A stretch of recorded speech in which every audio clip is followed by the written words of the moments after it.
"Oh, you're not invited to the wedding," my daughter said, just like she was talking about the weather. Just like that, while drinking coffee at my own table, in my own house, the one I built with these two hands. Hands that are shaking more from rage than from age. I said nothing. 74 years have taught me that words are often pointless. I just nodded, like she'd told me it might rain tomorrow. I finished my coffee. I stood up with whatever dignity my worn-out knees allowed me, and I walked to my study. I closed the door softly. Making a scene is for people with no real authority. I just stared out the window at the garden I planted when Emily was born. 42 years ago, the rose bushes are still there, just like me, surviving. I opened my desk drawer. I pulled out the blue folder with all the documents I'd saved for this exact day, though I never thought it would actually come. My only daughter's wedding to that boy, Ethan, was in 3 months. Everything paid for by me, of course, from the venue to the last flower arrangement. I picked up the phone and, without hesitating, I called my lawyer, Mr. Roberts. It's time to make those changes we discussed. Next, I called the bank. Finally, the wedding venue. Everything was canceled in less than an hour. No drama, no yelling, just firm decisions, the kind I've made my entire life. My name is Arthur Miller. I was born in a little town in the Midwest that's barely even on the maps anymore. When I was 13, my parents sent me to Chicago to live with my Uncle Jack and learn a trade. College is for rich folks, my father used to say. And back then, he was right. But I wanted more. I worked by day and studied by night. First as a mechanic's helper, then as a mechanic. By 20, I had my own garage. By 30, 3 garages and an auto parts distributorship. By 40, a chain of repair shops that stretched across the entire region. It wasn't easy. These hands, now stained and wrinkled, they got this way from hard work, from tightening bolts, from signing contracts, from building a future for my family. I married Margaret, the love of my life, when she was 19 and I was 23. We had Emily 3 years later. Margaret died 15 years ago. Cancer. She went way too soon, leaving me alone with our daughter, already an adult, but always seeming to need something. Emily never had to work like I did. She went to the best schools. She traveled. She saw the world. I gave her everything my parents couldn't give me. Maybe that was my mistake. The change in her was gradual, almost unnoticeable at first. It started with little things, interrupting me when I was talking, rolling her eyes when I told a story about the old days, complaining about the food I made. "Dad, beans and rice again. Can't you make something more sophisticated?" As if beans and rice hadn't given me the strength to build the very empire she now enjoys. Then came the long silences during dinner, the visits that got shorter and shorter, the quick, rushed phone calls. "I'm busy, Dad, I'll call you later." That later never came. When she met Ethan, I thought things might get better. He came from a good family, as Emily put it, lawyers with a well-known last name, the kind you read about in the society pages. At first, he was polite, called me Mr. Miller, asked about my businesses, but I soon noticed the way he looked at me, with that mix of pity and disdain that young people like him save for old men like me. One day I heard them talking in the kitchen. They thought I was taking a nap. "Your dad is very traditional, isn't he?" Ethan said. He used that tone people use when they mean something else entirely. "He's a stubborn old man," Emily replied, with a laugh that cut me like a knife. "But he's got his money locked up tight, and it'll all be mine someday." I didn't say anything. What was the point? Sometimes silence is the best answer. Things got worse when they announced their engagement. Suddenly, my opinion didn't matter at all. They decided everything. The venue, the food, the music. I was just supposed to sign the checks. "Dad, we don't want a mariachi band at the wedding." "It's so tacky," Emily told me one day. As if the music I grew up with, the music that played at my own wedding to her mother, was something to be ashamed of. "Whatever you want, honey. It's your wedding," I answered, swallowing my pride. But today was different. Today, she crossed a line. We were having breakfast. I'd made chilaquiles like I do every Sunday. Emily showed up late, as usual, with Ethan. They barely touched their food. "Dad, about the wedding," she started, staring at her phone instead of at me. "We've been finalizing the guest list." "And?" I asked, sipping my coffee. "Well, we've decided to make it a smaller affair. More intimate, just people who are close to us. I understand, I said, but I could already feel what was coming. The thing is, well, we just think it would be better if you didn't come. I put my cup down on the table, slowly. I'm sorry. What? You're not invited to the wedding, she repeated, this time looking right at me. Your friends are just too simple for this kind of event. And you, well, you don't really fit the image we're trying to project. Ethan at least had the decency to look uncomfortable, but he didn't say a word. Coward. I see. That's all I said. And now I'm here, in my study, staring at the rose bushes I planted for a little girl who doesn't exist anymore. Or maybe she never did, except in my head. My phone is ringing. It's Emily. I don't answer. It rings again. And again. I put it on silent and leave it on the desk. I have more important things to do. I open my computer and log into my bank. I transfer all my money to an account Emily knows nothing about. Then, I call my old friend, Michael, a notary public. I need you to come to my house right now, Michael. It's urgent. 2 hours later, it's all done. My will is modified. The house and the businesses are secured. Emily will not get a single dollar. When I walk out of my study, I find her in the living room, furious. What did you do, Dad? The venue just called me. They said you canceled the reservation. Are you crazy? I look at her like she's a stranger. In a way, she is. It's my money, I say simply. I can do whatever I want with it. You can't do this to me. It's my wedding. A wedding I'm not invited to, I reply. My calmness seems to make her even angrier. Why would I pay for it? Because you're my father. It's your obligation. My obligation ended a long time ago, Emily. I gave you an education. I gave you a home. I gave you everything you needed, and most of what you wanted. I don't have any more obligations to you. You're a selfish old man, she screams, completely losing her composure. You've always been this way, controlling everything, wanting everything your way. I laugh, but there's no joy in it. Me, selfish, the man who worked his entire life to give you the best, the one who always put you first? If you really loved me, you'd pay for my wedding with no strings attached. If you really loved me, you wouldn't have uninvited me from it. We stand there in silence, staring at each other. There's nothing left to say.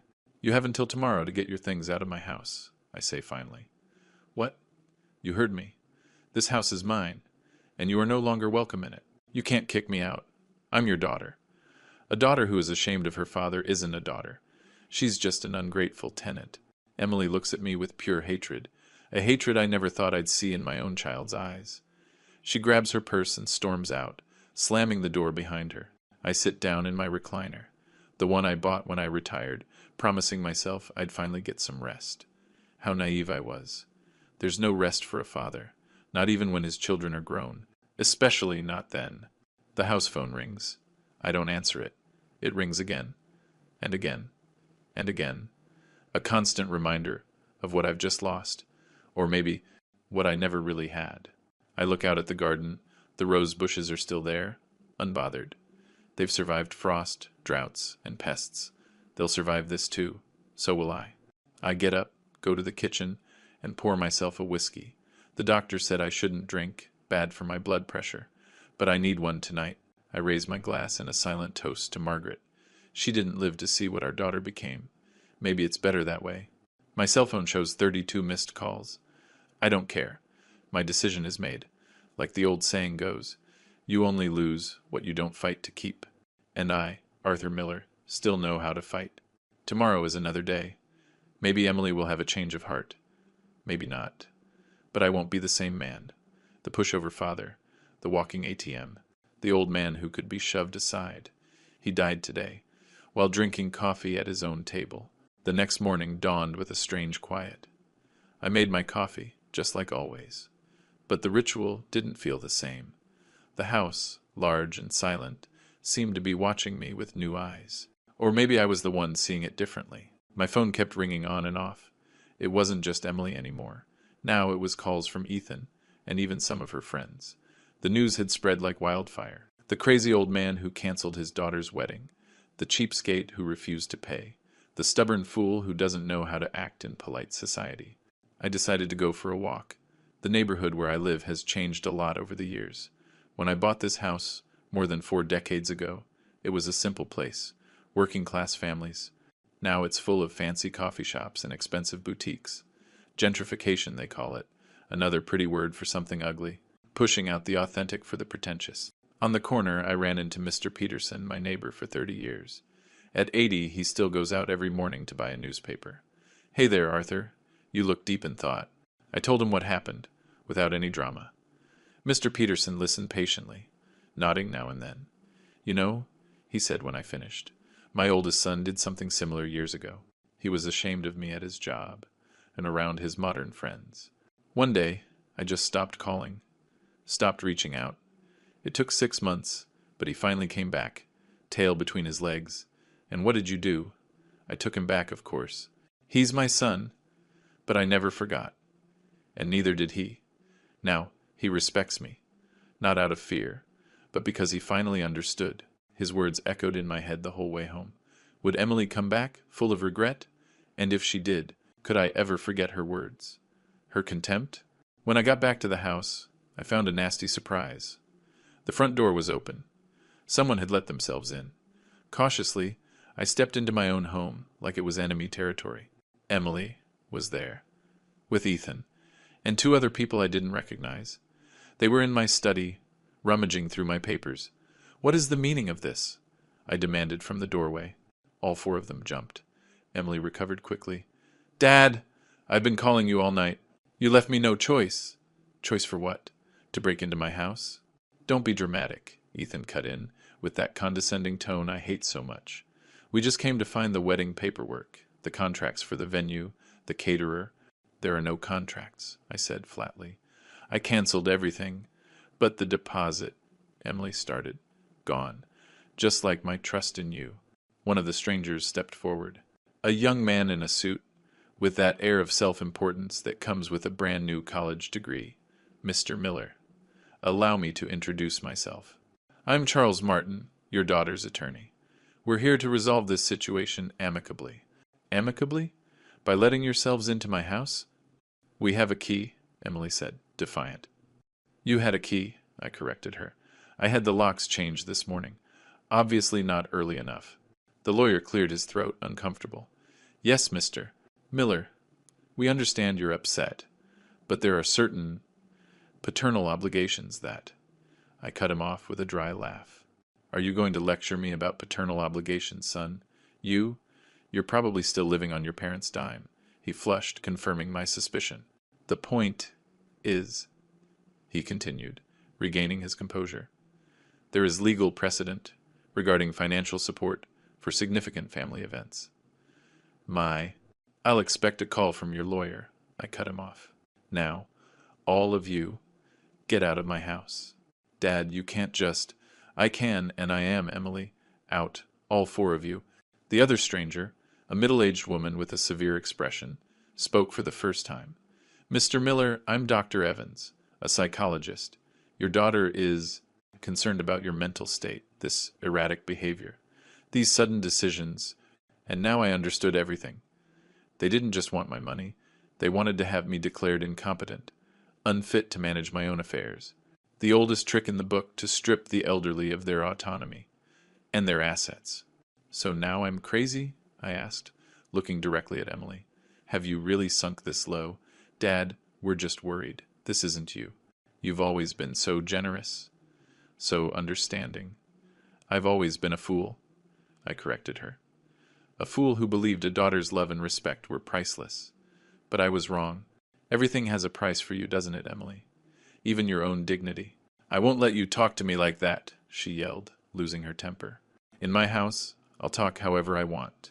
And this is still my house, whether you like it or not." I walked to the phone, and, as they watched in shock, I called the police. "Hello, I have intruders in my home," I said simply, and gave the address. "You're insane," Emily shrieked. "I'm your daughter, and I'm a citizen with rights, one of which is deciding who is allowed on my property." The next few minutes were tense. No one spoke. Ethan kept nervously checking his watch. The lawyer was frantically scrolling through his phone, probably looking for some law he could use against me. The psychologist just observed me with clinical interest, like I was some rare specimen in a lab. And Emily. Emily just stared at me with a mixture of rage and fear I had never seen in her before. When the police arrived, the situation became even more surreal. Two officers, one young and one about my age, listened to both sides. Emily, through theatrical tears, insisted I was having some kind of dementia episode. I calmly showed them my ID, the deed to the house in my name, and explained that these people had entered without my permission. The older officer looked at me with understanding. Maybe he had ungrateful kids, too. Mr. Miller is within his rights, he said finally. It's his property. If he asks you to leave, you have to leave. But he's my father, Emily protested. And this is his house, the officer replied, unfazed. If you want to file a report about his alleged mental condition, you can do that through the proper channels. In the meantime, you need to respect his space. They left, but not before shooting me looks of pure hatred. Emily was the last one out the door. This isn't over, she threatened in a low voice. You will regret this. I already do regret it, I answered. I regret not seeing who you'd become sooner. When the door closed behind them, I sank into my recliner, exhausted. The adrenaline from the confrontation started to fade, replaced by a deep, almost unbearable sadness. How did we get to this? At what point did my little girl, the one I held in my arms, the one who called me daddy with such adoration, turn into this cold, calculating stranger? I didn't have time to dwell on it. The phone rang again. It was Michael, my notary, and my friend. Arthur, we have a problem. Emily showed up at my office this morning. Before she went to your house, she was demanding a copy of your old will. Did you give it to her? Of course not. But she mentioned something about consulting a geriatric specialist to evaluate your mental capacity.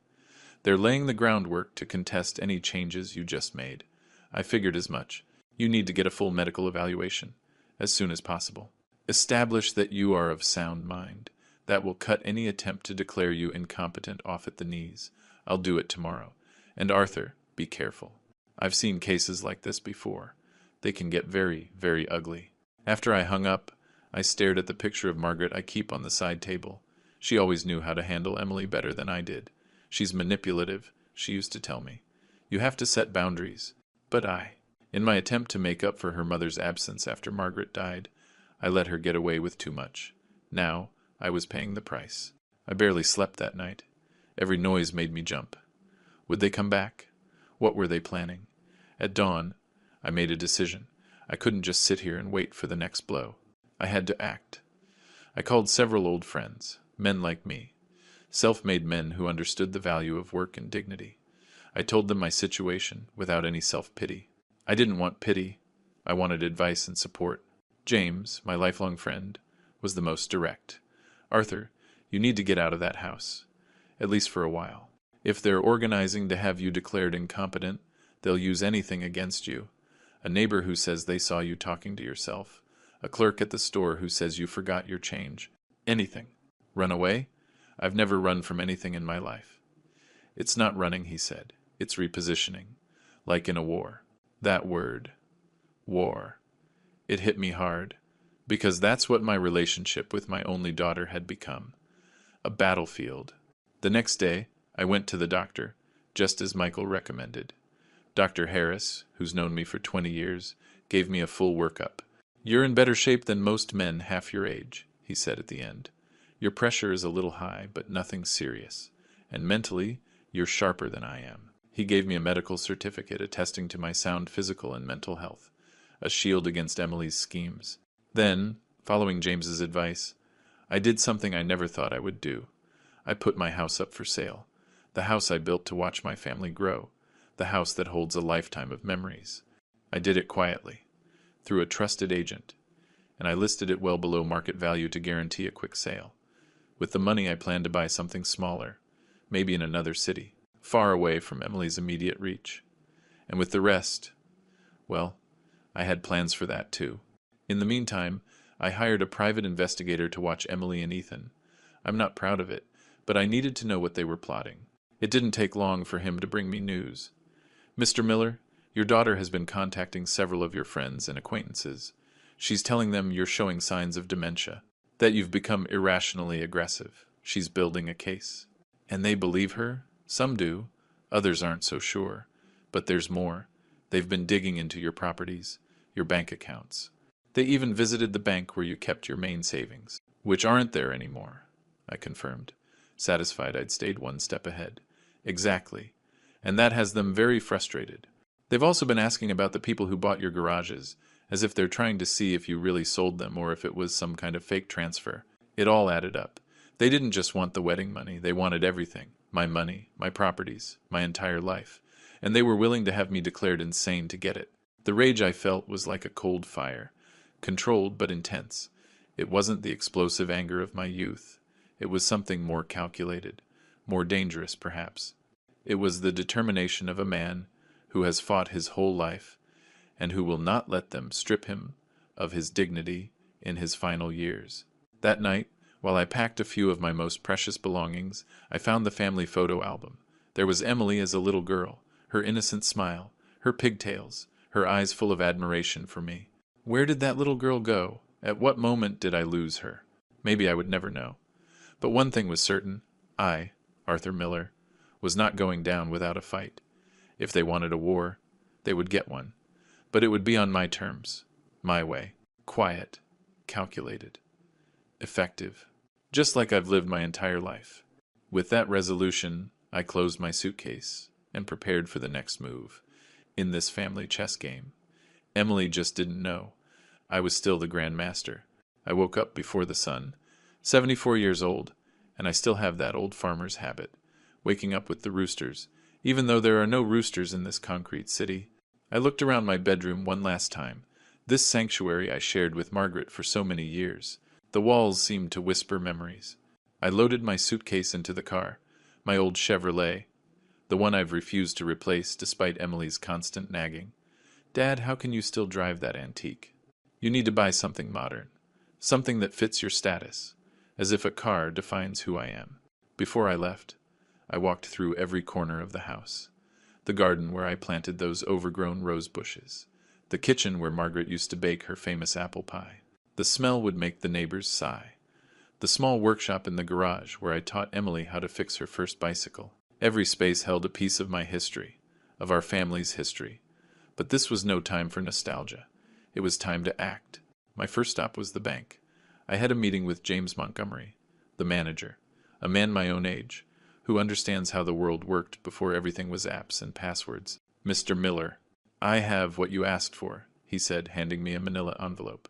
All your certified bank statements from the last 5 years, and the records of every transaction you've made in that time. And the other matter? Also taken care of. Your daughter came in yesterday, just as you predicted. She wanted information on your accounts. Naturally, we couldn't release anything without your authorization. She got difficult. Threats? She mentioned her fiancé, the lawyer, and his connections on the banking commission, hinted that we might have problems if we didn't cooperate. I shook my head. Typical of the newly rich, thinking money and influence can buy everything, even integrity. Thank you for holding firm, James. Don't thank me. Client confidentiality is non-negotiable here. He smiled slightly. Besides, I also have kids who think their father is a dinosaur who doesn't understand the modern world.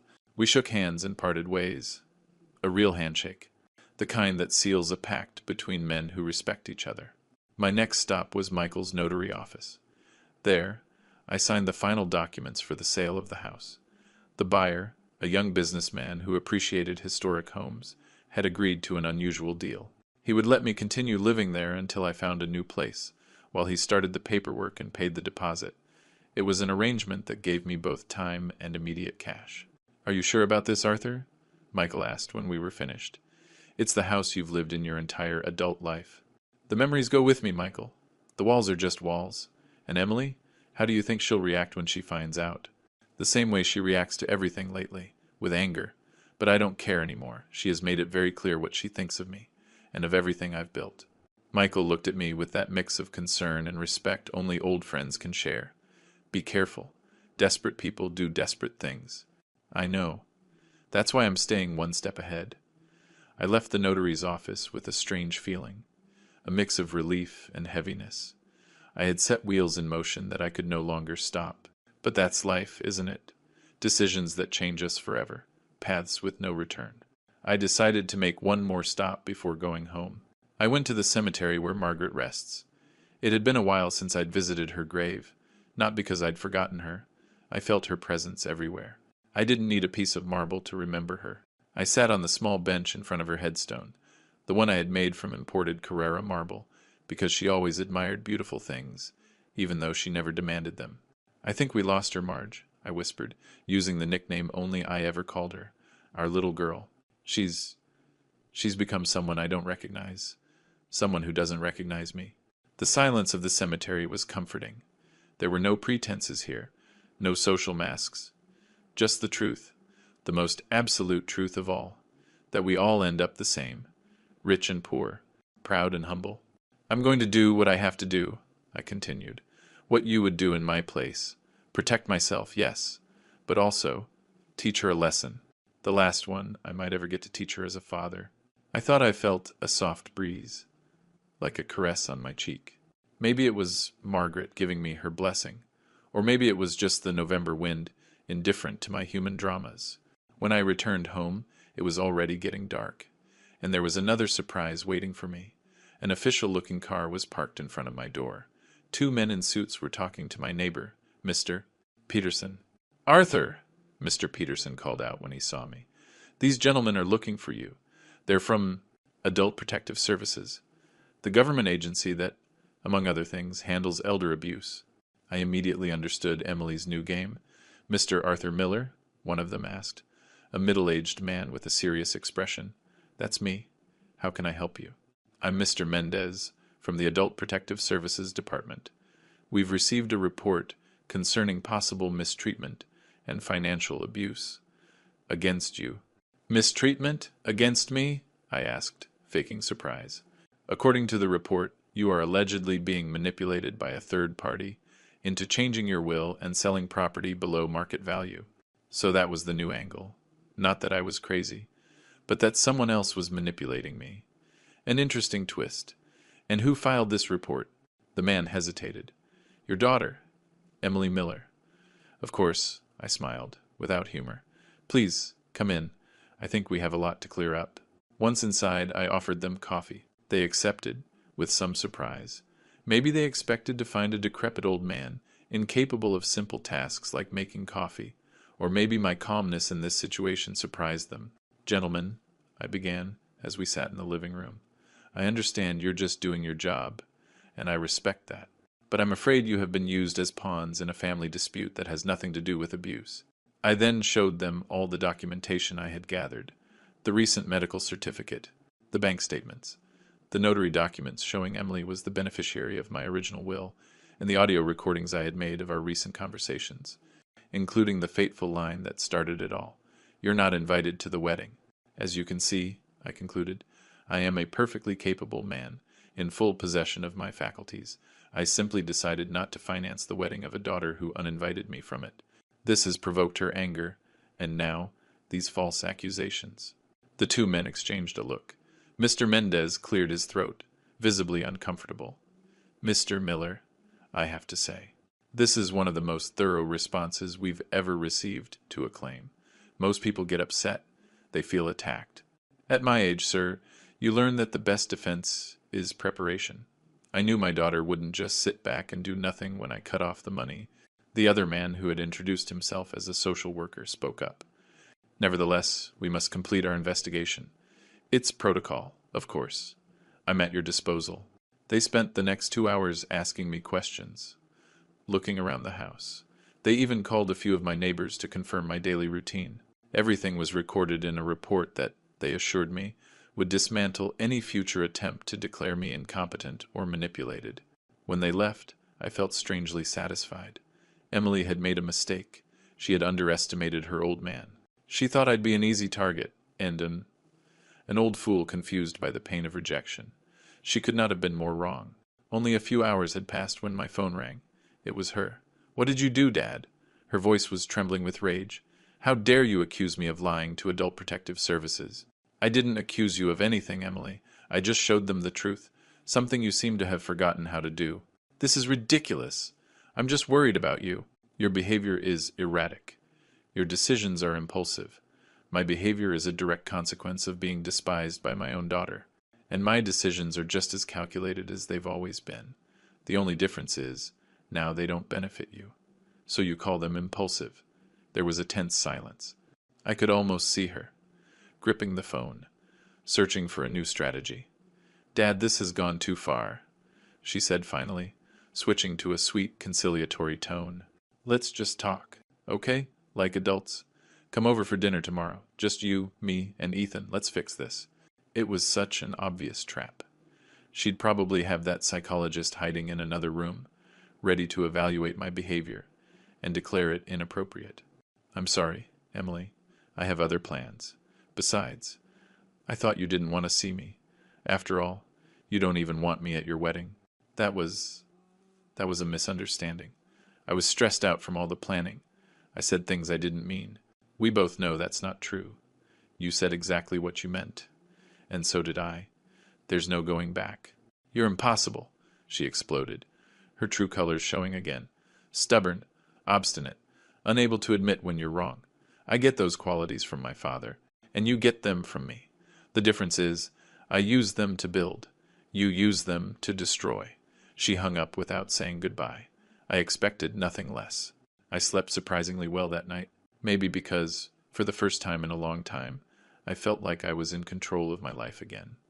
I was no longer the pushover father, the walking ATM, the old man you pat on the head while you pick his pockets. The next morning, I continued with my plan. I looked at 3 small apartments in different parts of the city. None of them felt right. I wasn't looking for luxury. I was looking for peace. A place where I could spend my last years in quiet, far away from the drama my daughter insisted on creating. I was about to head home when I got a call from Michael. "Arthur, you need to get to my office.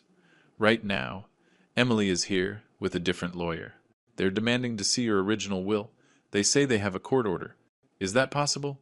They've presented some kind of document, but it doesn't look legitimate. Either way, I need you here. This is getting complicated. I'm on my way." When I got to the notary's office, the receptionist showed me straight into Michael's office. Emily was there. Sure enough, she was with a sleazy-looking man I assumed was her new lawyer. Ethan was there too, wearing that same smug expression that irritated me so much. "Dad," Emily said when she saw me, not even bothering to stand up. "Good, you're here. We were just explaining the situation to Mr. Torres." "And what situation would that be?" I asked, sitting down across from them. The lawyer cleared his throat. "Mr. Miller, my client has serious concerns about recent changes to your will and other financial decisions you've apparently made under undue influence." "Undue influence? From who exactly?" "That's what we're investigating," Ethan chimed in.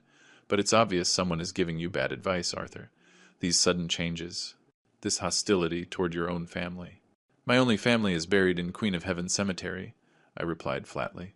"Margaret was my family. You are just people who share my last name and are waiting for me to die, so you can collect an inheritance." Emily turned pale. "How can you say that? I am your daughter. You're a daughter who has proven that you only care about what you can get from me. My money, my property, my name, when it's convenient for you.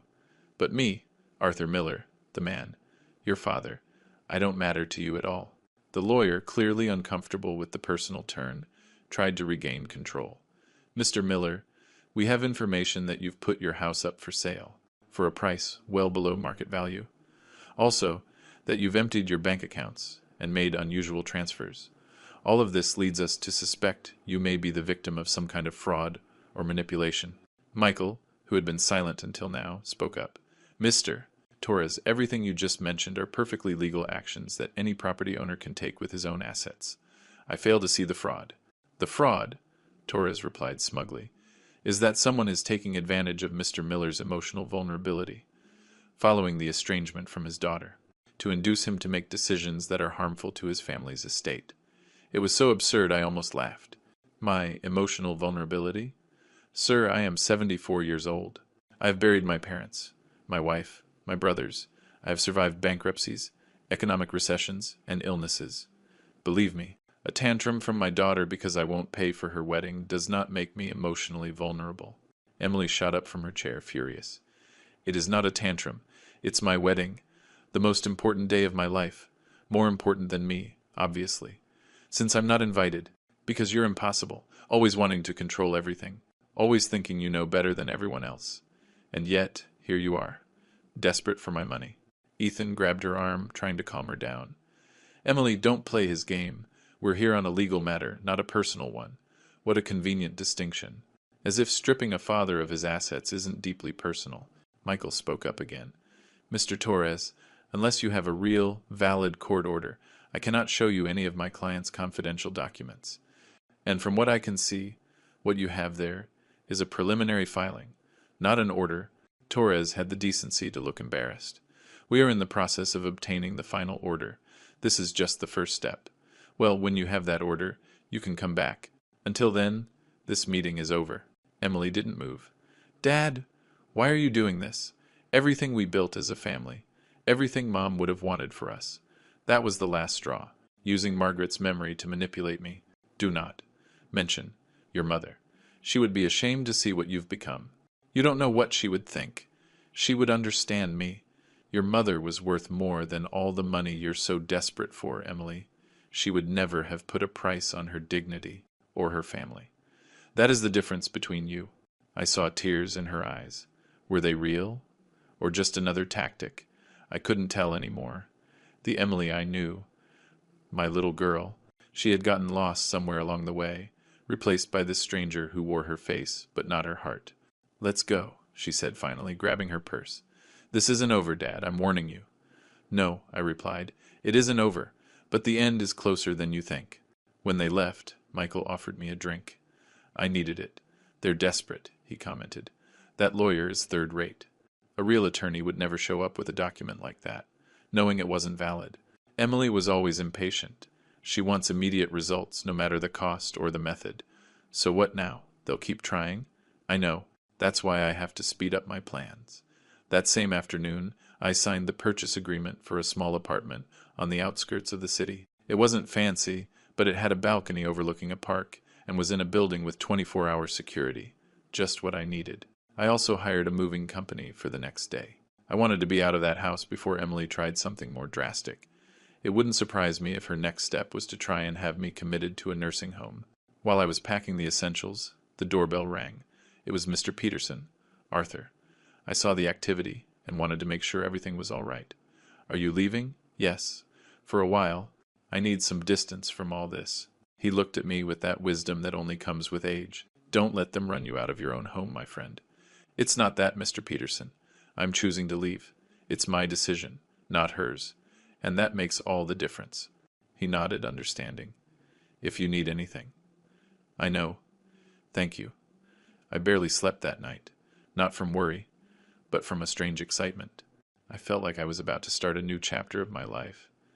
At an age when most men are just waiting for the end, it was almost comical. At dawn, as the first rays of sun lit up my room, I had a revelation. This house, these memories, this pain. It was all part of a cycle that needed to close. Emily had chosen her path. I would choose mine. And it wouldn't be a path of bitterness or revenge, but of liberation. I picked up my phone and called Emily. Surprisingly, she answered on the first ring. Dad, come to the house today at 6. I have something important to tell you. What is it? Did you reconsider paying for the wedding? Always the money. Always the material things. Just come at 6. And come alone. Without Ethan. Without your lawyers. It's important. There was a silence. She was probably calculating, wondering if it was a trap. If I was planning some legal move against her. Okay. I'll be there. I hung up, satisfied. The board was set. The pieces were in position. All that was left was the final move, the one that would decide the end of our little family drama. And I, Arthur Miller, knew exactly what it was. 6 o'clock arrived with relentless punctuality. The November sky was stained orange and purple, as if the heavens themselves wanted to witness this final meeting between a father and his daughter. I had prepared everything meticulously. The dining room table, the one where we'd shared so many family meals, was set for 2. I used the fine china that Margaret had treasured, the crystal glasses we bought on our 20th anniversary, the silver cutlery we only used on special occasions. I had also cooked stuffed peppers, Emily's favorite dish when she was a little girl. The aroma filled the house, bringing with it ghosts of better times, of laughter, and secrets that now seemed to belong to another life, to other people. As I waited, I went over the plan in my mind. There was no turning back. Everything was decided. The documents were signed. The instructions were given. All that remained was this final act, this closure that both Emily and I needed, even if she didn't know it yet. The doorbell rang at 6 on the dot. Emily was always punctual, a quality she inherited from me. I took a deep breath and went to open the door. There she was, my only daughter, the child I held in my arms the day she was born, swearing I would protect her from all harm. Now she was a 42-year-old woman, elegant in her business suit, with that air of a successful executive she tried so hard to project. But I could still see the little girl with pigtails who used to ask me to check for monsters under her bed. "Come in," I said simply, stepping aside. She entered cautiously, like someone walking into hostile territory. She looked around, noticing the changes. A few packed boxes, empty spaces on the walls where family photos used to hang. The general feeling of a place being taken apart. "You're moving?" she asked, direct as always. "I am, but first I want us to have dinner together." She looked at me with suspicion. Why, this might be the last time we ever share this table. Her expression shifted between surprise and distrust. Finally, she nodded and followed me to the dining room. She stopped short when she saw the table, when she recognized her mother's china, when she smelled the stuffed peppers. "My favorite," she whispered, almost to herself. "You remember?" "Of course I remember, Dad. I'm not an amnesiac." We sat down. I served the food in silence. She waited, clearly uncomfortable, probably expecting some kind of trap, some legal or emotional strategy on my part. "Eat," I said. "It's not poisoned." She smiled, a small, genuine smile. The first one I'd seen from her in a long time. You never know. As stubborn as you are, another trait you inherited. She tried the peppers. For just a second, I saw a flash of the girl she used to be, the one who would devour my cooking with enthusiasm, declaring I was the best cook in the world. It was only a moment, but it was enough to remind me why we were here. "They're delicious," she admitted, as always. "Your mother taught me how to make them. She said no man should ever depend on a woman to feed him. Mom was always ahead of her time." In many ways, yes, we ate in silence for a few minutes. It wasn't a comfortable silence, like the ones we used to share. But it wasn't charged with the recent hostility either. It was an expectant silence, the kind that comes before a storm, or a revelation. "Why did you invite me, Dad? And don't tell me it was just for dinner." I put my silverware down on the plate and looked directly at her. "You're right. I invited you here to give you something." I took a large envelope from my jacket pocket and placed it on the table between us. Emily stared at it, like it was a snake ready to strike. "What is that? Open it." With slightly trembling fingers, she took the envelope and opened it. Inside were several legal documents. She looked through them, one by one. Her face shifted from curiosity to confusion, and finally to utter disbelief. "What does this mean?" she asked, looking up. "A trust fund? In my name? The deed to your shares in the garages? A Swiss bank account? I don't understand." "It's your inheritance, Emily. Everything I've built in my life, it's yours. Right now, not when I die." "But why? After everything that's happened, after everything I said, and everything we've done, precisely because of that." I stood up and walked to the window. From there, I could see the garden, darkened by the falling night, but I could still make out its shape. The rose bushes, faithful and strong, swayed gently in the breeze. "When your mother died," I began, "she made me promise her two things. First, that I would always take care of you. And second, that I wouldn't let myself become bitter, that I would keep living my life to the fullest, until my last day." I turned back to look at her. She seemed small, suddenly, vulnerable, confused. "I've kept that first promise for 15 years, Emily. I've given you everything I had to give. But the second promise, I've neglected that one. I've let myself be consumed by bitterness, by resentment, and that ends today. I still don't understand what this has to do with giving me my inheritance now. It has to do with setting us both free, freeing you from the fear of not getting what you think you deserve, and freeing me from the burden of an estate, I no longer need to be who I am. I sat back down across from her. Her eyes were shining with unshed tears. So, these documents. Are there conditions? Of course. The trust stipulates that you'll receive a generous monthly payment. But you can't touch the principal for 10 years.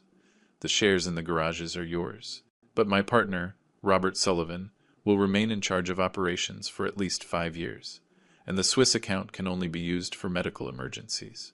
Yours, or your children's, if you have them. Why so many restrictions? Don't you trust me?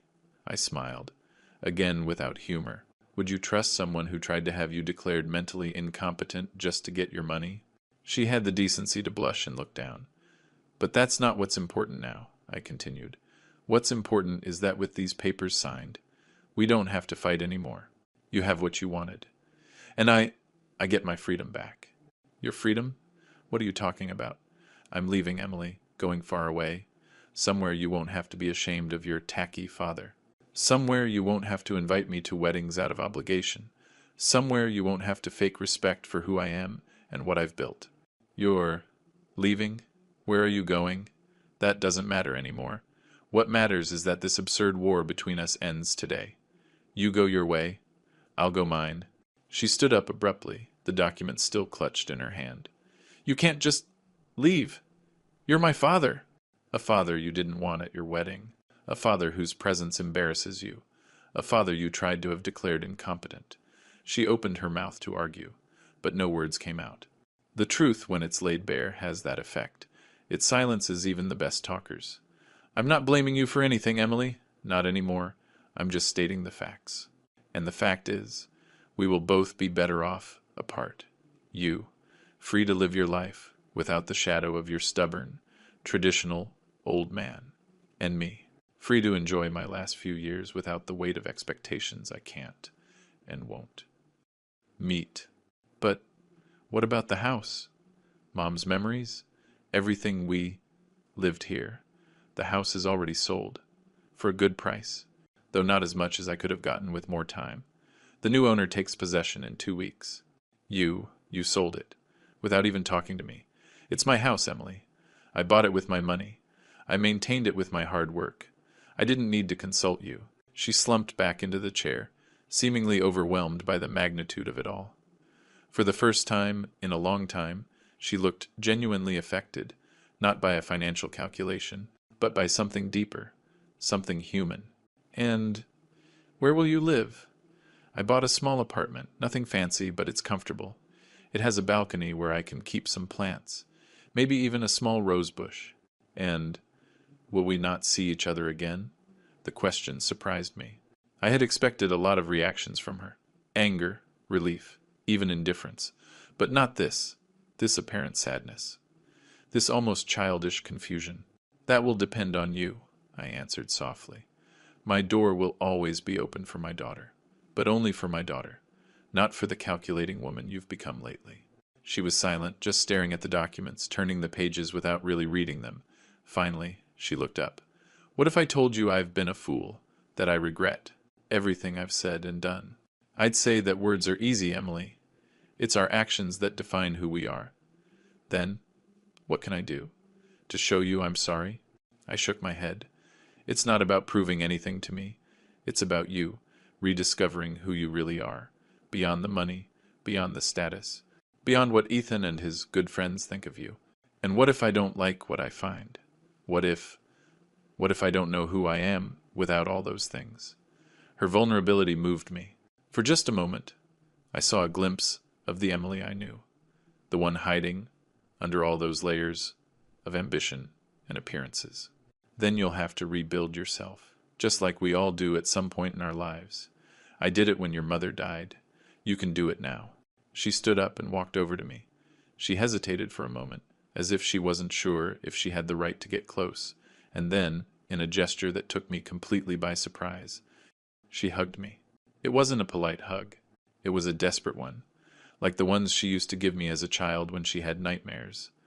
I'm sorry, Dad, she mumbled into my shoulder.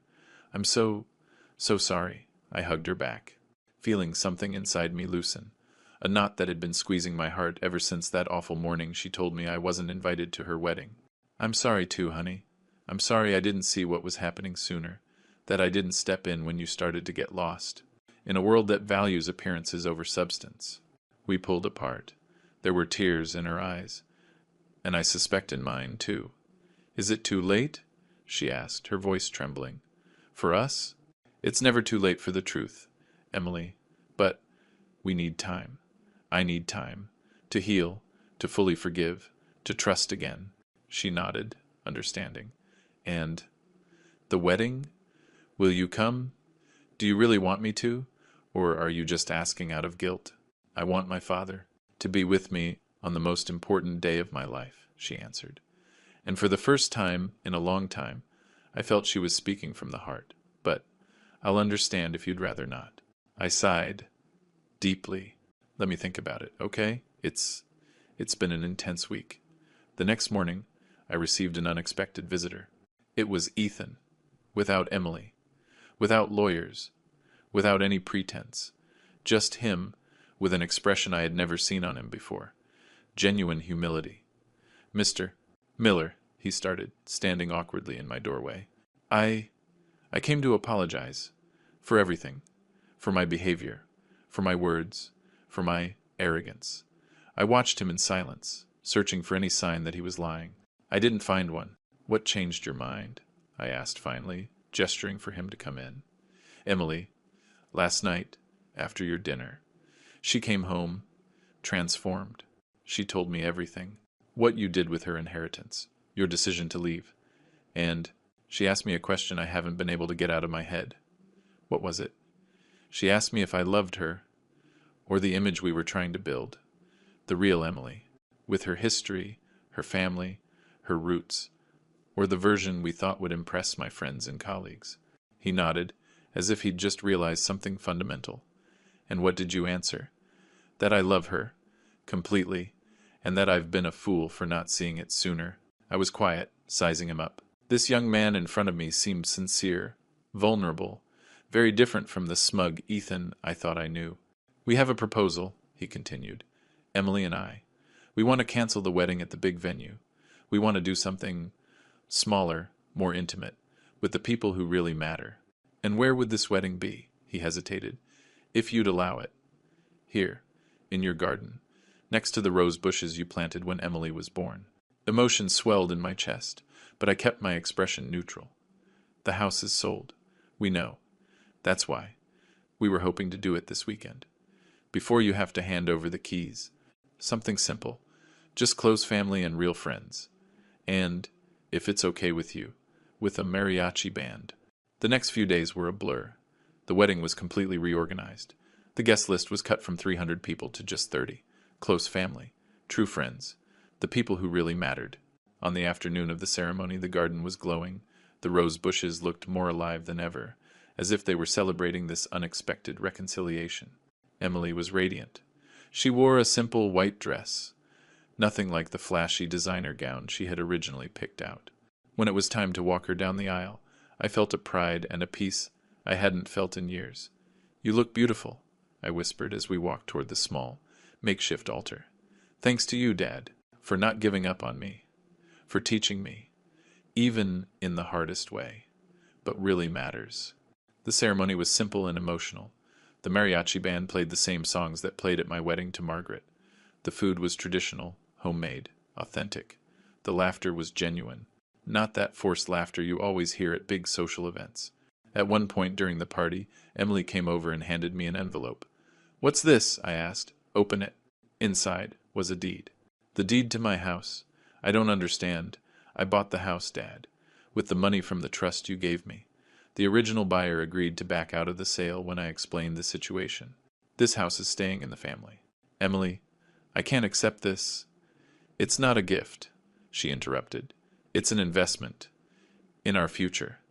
Ethan and I, we want to live here. With you. The house is big. There's room for everyone. For you. For us. For the kids we hope to have. Are you sure? An old man like me, set in his ways.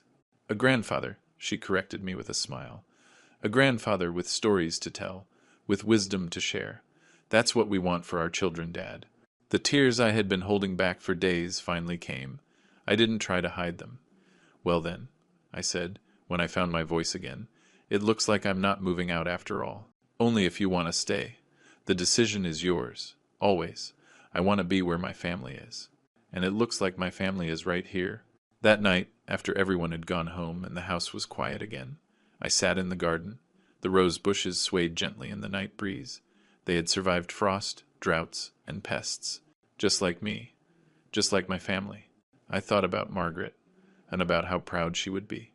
I thought about Emily and Ethan, who had found the courage to be authentic, and I thought about myself, a 74-year-old man who had just learned that fighting for your dignity doesn't mean you have to close the door on forgiveness. You only lose what you don't fight to keep, I murmured, remembering the old saying. I had fought for what was mine, not my money, not my property, but my right to be treated with respect, and paradoxically, in doing so, I had gotten everything else back. My phone vibrated.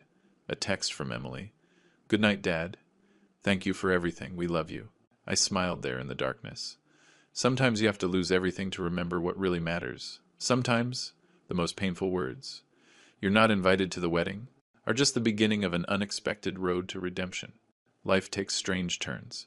And I, Arthur Miller, was ready for this new chapter, with my family restored, my dignity intact, and the certainty that sometimes endings are just new beginnings in disguise.